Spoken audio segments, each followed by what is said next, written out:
North Dakota Republican Senator, Armed Services Committee member Kevin Cramer with us right now. Senator, thank you for taking the time. Happy Saturday. Happy Saturday to you. Thank you. So do you know what prompted this warning? Are things escalating to the point where you even have to give a warning like that? Well, Neil, I think there's a number of things that are happening. The most important is that the United States is positioning assets in a way that designed to deter without escalation, including, obviously diplomacy is part of that. But it is important to issue the appropriate warnings, to be careful, because what you don't want to do is have an unintended consequence due to an unnecessary response to something, create a conflict or a confrontation that people weren't warned about. So I think this is just the ultimate in precautionary right now. The president almost made light of the mixed signals we're sending, seemingly blaming his staff that there are a variety of issues on this. It wouldn't be the first administration that on foreign policy matters has differences of opinion. It goes all the way back to JFK, and after that, in every administration, different approaches to a given crisis of the moment. But this seems to have divided the White House foreign policy team. Do you know unequivocally that the intelligence that we do have does point to Iran behind a lot of these buildups and a lot of these attacks, for example, on Saudi oil interests, United Arab Emirates interests? Do you know that for a fact? I personally do not know that unequivocally, Neil. As you pointed out, I'm on the Armed Services Committee. Last week, the Intelligence Committee received a briefing. We did not. We are going to be briefed on Tuesday, and I very much appreciate both the administration and particularly our leader, Mitch McConnell, in facilitating that. I wish we would have gotten it last week so we'd be better informed. That said, however, I was encouraged, and I think people all around the world ought to be encouraged by the fact that President Trump did push back a little bit on some of those rumors, which seem to be a bit exaggerated as it relates to the divide within the White House. I don't think there's any question. We know there are some people more hawkish than others. I think a lot of people were also, frankly, encouraged by the president, ramping it down a little bit. It's rare that Donald Trump is accused of being the moderator in the room, but I think that we've found the right balance. He's sending the right messages, and again, I think the concern is more about unintended escalation or situations than anything that's intended.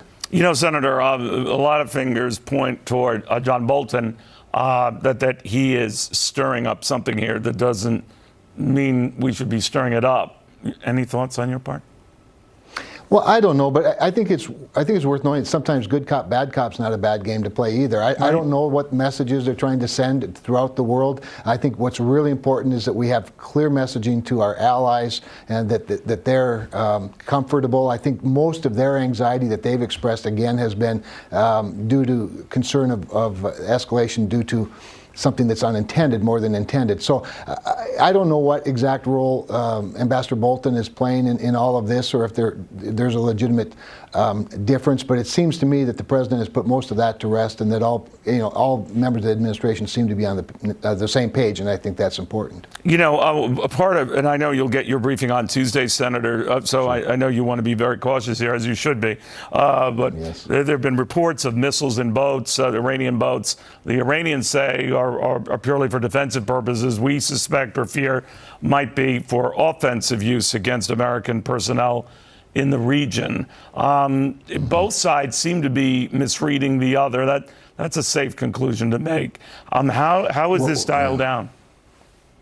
Well, I think it's starting to dial down, Neil, quite honestly. So the reports you're referencing with regard to missiles, we've also received more recent reports that some of those missiles have now been removed. I think that, both sides, neither side wants a confrontation for a very good reason.